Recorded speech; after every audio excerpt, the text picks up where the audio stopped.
5.2, prove trig identities. So this would have been the stuff that we did last year that was like verifying identities. We're showing that one side is equal to the other side. So when proving an identity,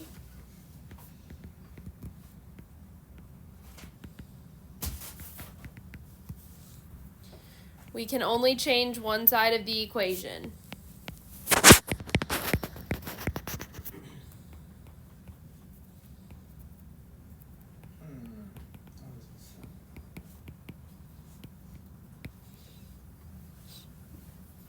Most of the time we use RHS, which is right-hand side. Or sorry, we don't use this one. We use left-hand side first. We leave the right side alone. We change the left typically. So LHS is left-hand side. The book doesn't necessarily tell you which one you have to use. It's usually pretty obvious. The side that's like the most simple is the one that you leave. So the one that's the more complicated one is the one that you're going to obviously be manipulating down to make it look like the other thing. So the beauty of these problems is you know what the end result is, right? You know what you're trying to get to. However, the downside is that means that I check every step. And I make sure that your steps make sense. It's not just that you go from, oh, well, cosine squared of 3x plus the tangent of 5x is equal to sine of x, so sine of x equals sine of x. Like, doesn't work that way, okay? I'm going to be looking that you have the steps that make it make sense. Now, again, are yours always going to look exactly like mine? No. They are going to look similar, but I'm going to follow your work and say, does your work make sense for this problem? So, just be aware of that. So these first ones say to prove the algebraic identity by starting with the left-hand side expression and supplying a sequence of equivalent expressions that ends with the right-hand side expression. That literally just means simplify the left to make it look like the right. So number 2, we have 1 over x minus 1/2 equals 2 minus x over 2x. So these ones are kind of just getting us used to it. They're not trig functions, obviously. These are just like how do you combine stuff to simplify it down. So if I wanted to combine the left to make it look like the right, what would I have to do? Common denominator. Yep, I need a common denominator, so that means I would multiply this by 2 over 2, this by x over x. So then on the bottom, it's going to be 2x. On top, I have 2 minus x equals 2 minus x over 2x, and I verified it.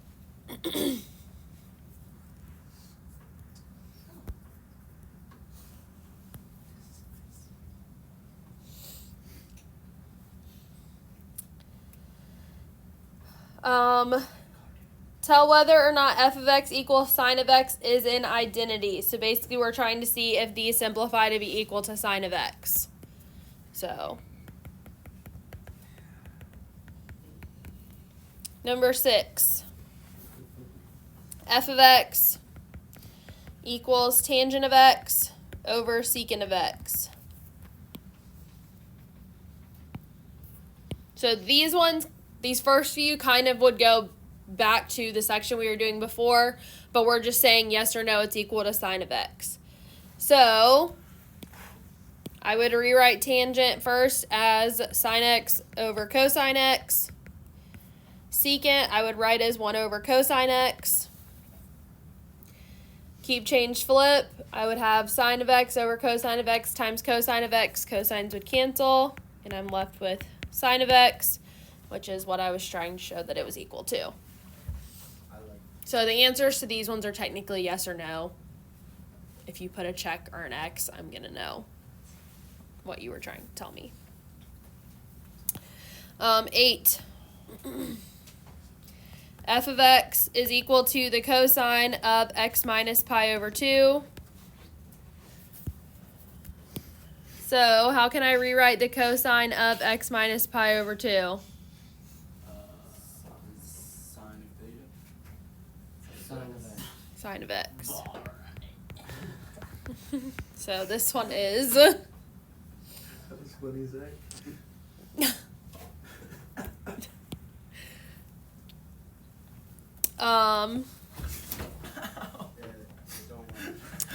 10 f of x is equal to sine of 2x over 2.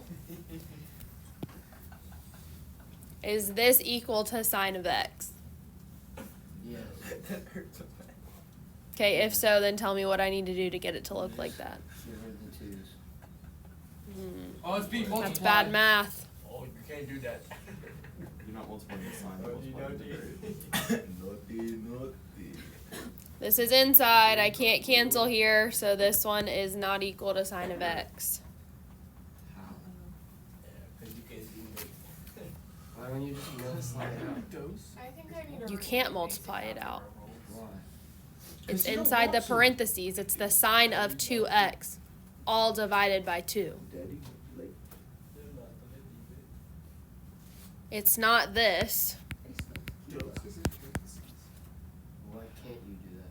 It's the same. Because it's bad math. Ooh. You're a bad person. The sign of Guess like, what math 2 times was? 90 is the same as 2 times the sign of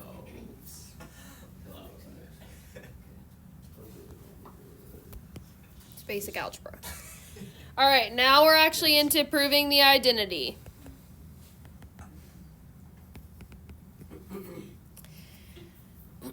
Number 12, sine of x times cotangent of x plus cosine of x tangent of x is equal to cosine of x plus sine squared of x.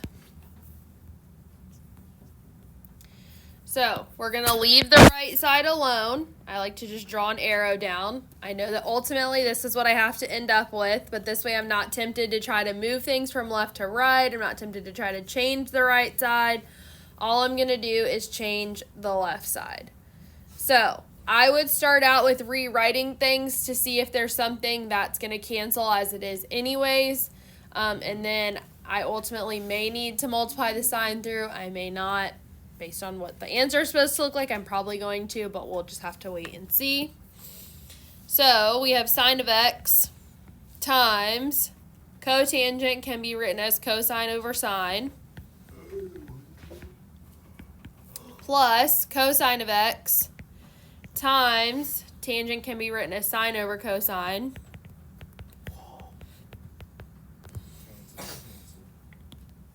cosines cancel. So I have sine of x times cosine x over sine of x plus sine of x. Now I can distribute the sine through. This first thing, the sines would cancel, and I would just have cosine of x plus, over here, distributing this, I would have sine squared of x, which is equal to cosine of x plus sine squared of x. So I verified it.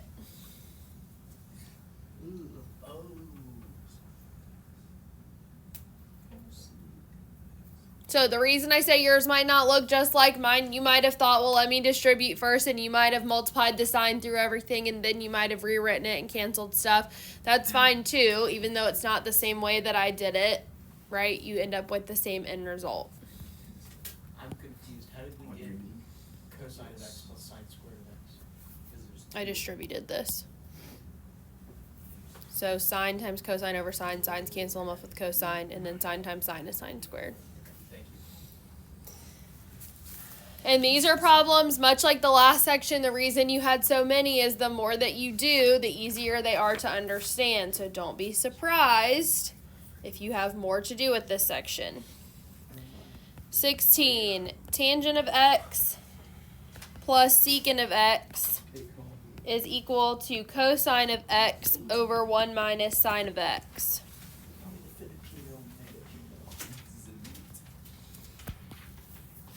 So again, I'm going to draw an arrow to bring this down. Any ideas where I might want to start? Change it to cosine and sine. So sine x over cosine x plus 1 over cosine x. And sometimes you may do this and it may not be the ultimate solution of what you need. You just never know. So that means I could then combine this because I have like terms, or I keep saying like terms. Common denominator, y'all know what I mean. Sine of x plus 1 over cosine of x. This is such good handwriting. Now, that looks pretty similar to what I'm trying to get to over here, but it's still not quite there yet. So any idea what I might need to do? The inverse. It's both What do you mean? We should come look at Shepherd's notes.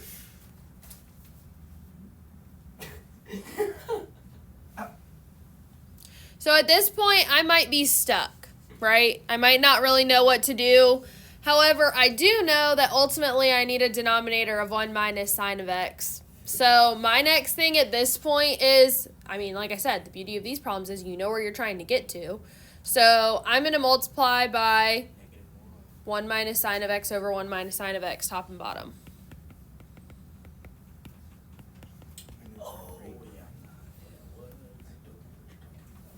Now again, this may or may not be the right path, but I know it's got to be my denominator and I don't see another way to do it right off the top of my head, so I'm going to try this and see what happens. So on top, I would end up with, this is basically just a difference of squares. If you really were so inclined, you could literally rewrite this as 1 plus sine of x and it might be easier to see. It's the same thing, I just rewrote it in a different order. So then I have difference of squares. So this is 1 minus sine squared of x on top. Over on the bottom, I would not multiply it through. Why do you think I would not want to multiply it through? To keep it separate. Cancel it anyway. Well, to keep it separate, but I know that this ultimately has to be the denominator, so it's kind of pointless to multiply the cosine through because I'm going to have to take it back out in order to get it to look like the right side. Okay? Now, if you multiply it through, you'll just have to take it out. So cosine of x times 1 minus sine of x. Now, what is 1 minus sine squared of x for the top? Cosine. Cosine squared of x Oh, yeah. over cosine of x times 1 minus sine of x. Take out a cosine x. I can take out a cosine of x. And when I do that, I'm left with cosine x over 1 minus sine of x, We did it right. which is what I was trying to get to.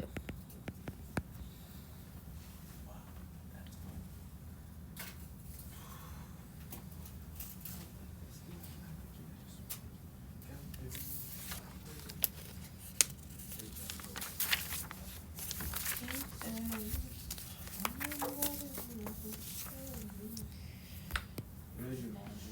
20.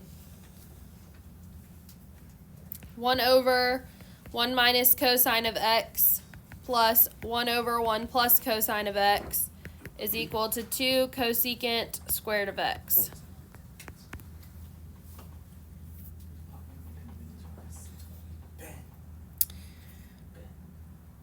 All right, so the big thing I see at the beginning is I have two separate fractions. However, I see that at the end I don't have any fractions at all. So, any recommendations on maybe where I should start this problem? Multiply by the denominator. Finding the common denominator. Start with a common denominator. Good job, How do I get that? May I use the register? You multiply by each of their thingies. So like, yeah. The reciprocal. They're inverse. Hey. All right, so I forgot to draw my arrow. There we go. Now, if you don't draw the arrow, it's not wrong. I just do that so I'm not tempted to do something over here. All right, so on top, I'm going to have 1 plus cosine of x plus 1 minus cosine of x. All over on the bottom, I'm going to have a difference of squares. So 1 minus cosine squared of x. So on top, I see a cosine and a negative cosine, so I'm going to cancel those out. Smart. Now, on the bottom, what is 1 minus cosine squared of x? Isn't that sine of x? Squared, but yes. Oh, it's So on top, I have 2 over sine squared of x. How can I rewrite that?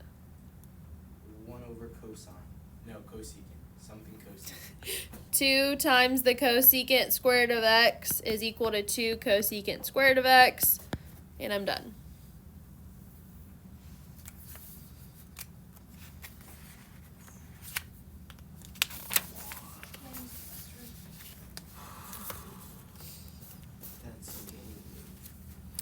Now, this is just a little tidbit of information. This isn't a problem. This is just like, a little side note here.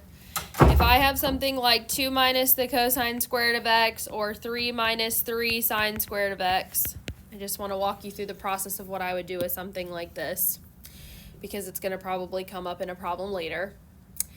If I had this, and I know that the only thing that I have to do with is like squareds are the Pythagorean identities. None of them are like 2 plus or minus something, right? It's all either 1 plus or minus, or like multiple things squared.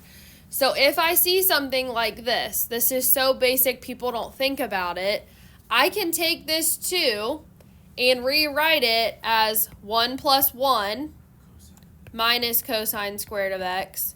Then I can turn this 1 minus cosine squared of x into sine of x, or sine squared of x, and have 1 plus sine squared of x. Okay? This is just like bonus information for you. Okay? Like, it sounds crazy, but sometimes that's the most basic thing you need to do is just split a 2 into 1 plus 1. Okay? Another option. I don't have anything directly that I can do over here with this, but I see that I have a term and then I have my squared term, and they both have a 3 in them, so I could take out a 3, and I'd be left with 1 minus sine squared of x. Well, 1 minus sine squared of x is cosine squared of x, so this would just be 3 cosine squared of x. So these aren't actual problems, but these are things that might be useful to you as you're solving problems to just help you. So just think of that as bonus information, fun facts. May you go back up and get a little bit more.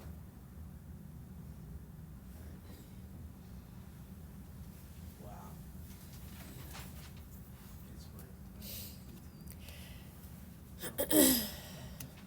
It's worse when you count down.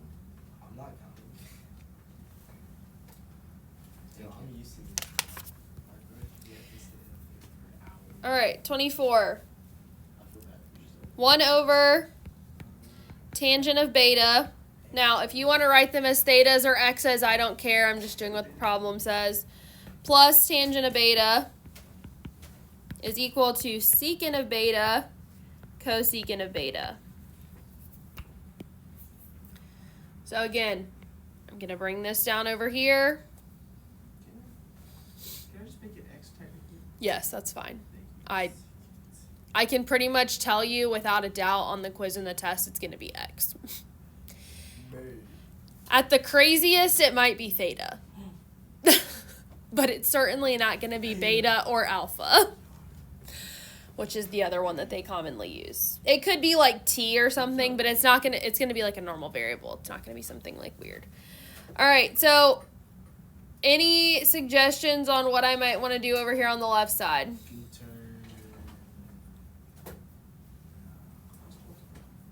What's 1 over tangent? Cotangent. So I'd probably start there. Cot. Cotangent of beta plus tangent of beta. Then what might I want to do? Convert. Write it as sines and cosines. So how would I rewrite cotangent? Cotangent is cosine over sine.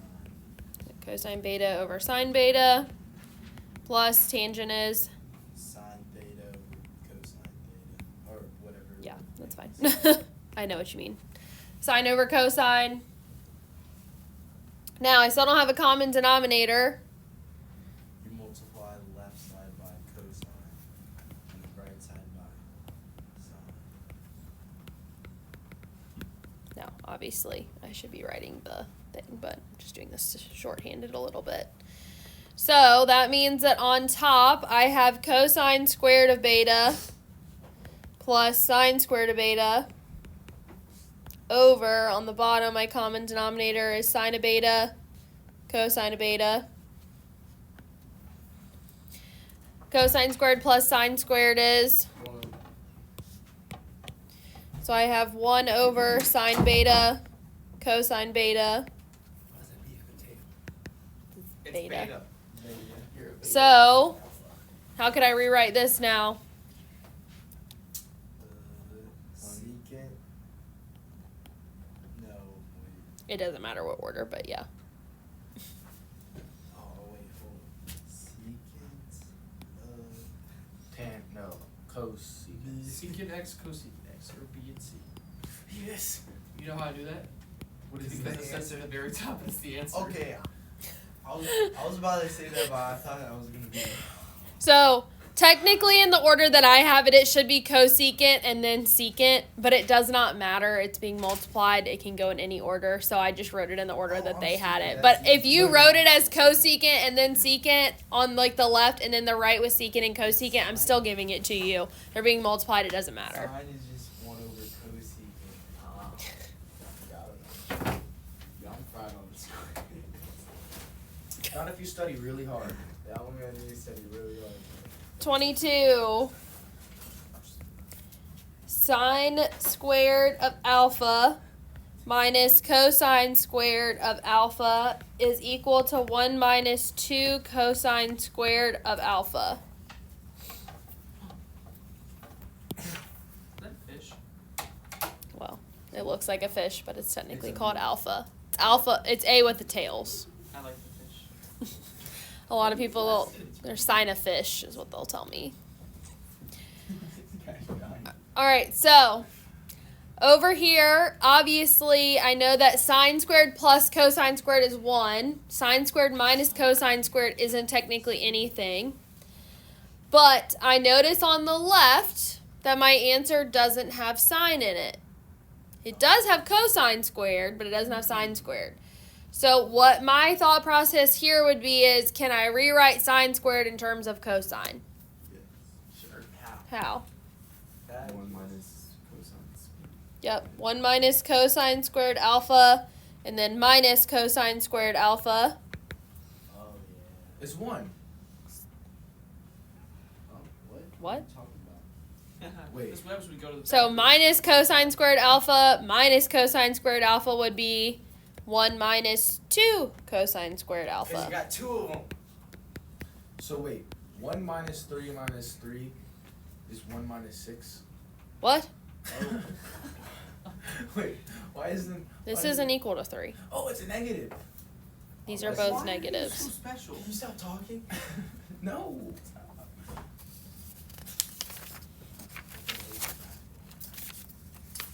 Cosine is gonna make this wrong. I'm just gonna. No, that's bad. 30. I'm gonna actually get injured. Tangent squared theta minus sine squared theta is equal to tangent squared theta times sine squared theta.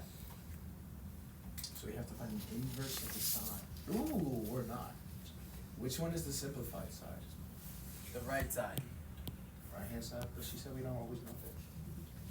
I mean, it doesn't necessarily mean that it is, but it's a whole lot easier typically to go from something like this to something like this than the other way.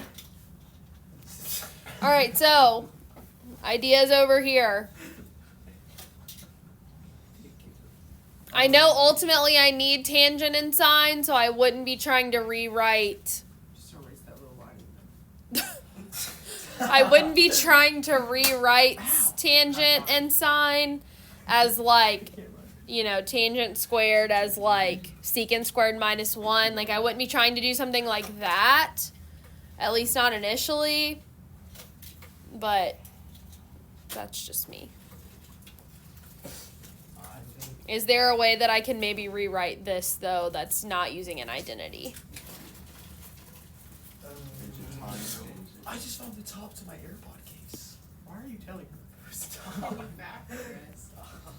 How about just sine squared theta over cosine squared theta minus sine squared theta? What? So I just heard. Well, why would we do that? So now Home we the need. villain. But does that help? Because, like, he still needs to go back to tangent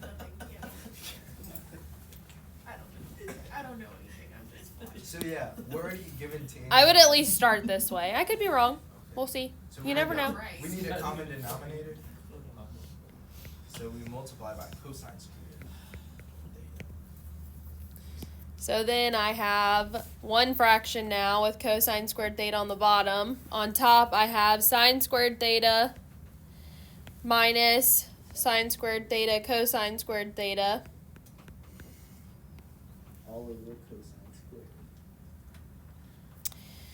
Now at this point, I see that both of these terms have a sine squared in them. So I think I might try to take one of those out. So sine squared theta times 1 minus cosine squared theta over cosine squared theta. What's 1 minus cosine squared theta? A tan. Sine squared theta. Oh yeah. So now I have this. So now I know the temptation would be to write this as sine to the fourth of theta over cosine squared theta. However, because I know what my end result is, I'm not going to do that. And I'm going to end up with sine squared over cosine squared, which is tangent squared of theta times sine squared of theta is equal to tangent squared of theta times sine squared of Wow. theta. But isn't Yep. the sine squared still over cosine squared? It's not being added, they're multiplied. Yeah. But they're both over Yeah. cosine squared. This would be like if I had 3 times 4 over 6. And I got rid of this here. It's 2. This would be like 1/2 times 4. Okay. It would be like that. I like that one. Quando tu me llamas. How do we still remember that? 5 minutes. Because it's You know like what else I remember? PTSD. You say P-O, P-O, P-O. Alright.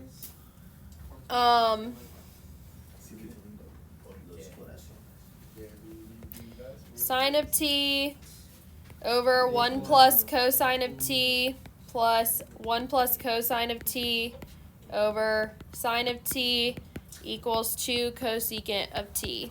I'm not. Huh? I'm gonna write it as a plus, and then it's gonna miss me. It's gonna be X. Alright, so I would first try to get a common denominator. So sine of t over sine of t. And then over here, 1 plus cosine of t. Better bring this down so I don't.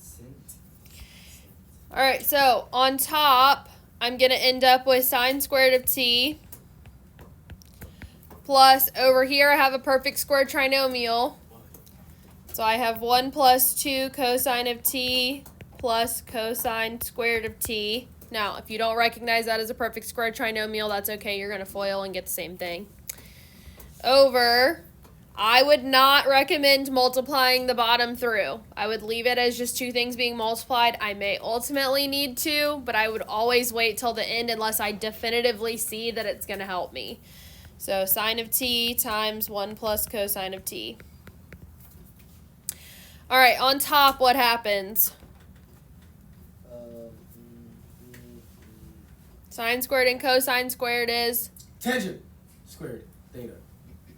7. Sine squared and cosine squared added together equal what? Should be the 1. easiest one. 1.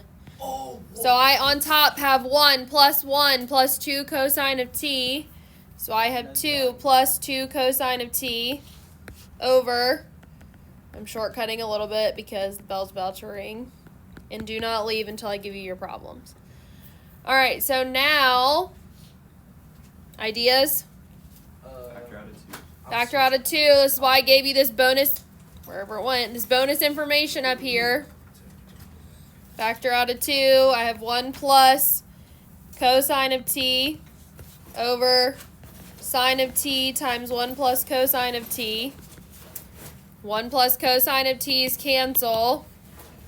And I'm left with 2 over sine of t, which is what? Hint, it's written up here on the right. 2 cosecant of t. 2 cosecant of t. Now, I normally would have rewritten those things, but for the sake of time, I didn't. Oh, we did it. All right, problems. Is this 5.2? Yeah. I'm not giving you a ton, but if you don't understand or you need more practice, you should obviously do more. 3, 5, 7, 11, 19, 21, 29, and 35. Now, I would not go much past where we went because they get way more complicated and you just don't need to worry about those. Oh man, we have to do history today. But up to that point, if you feel like you need more practice, stick with the numbers below that. Probably not the ones past that.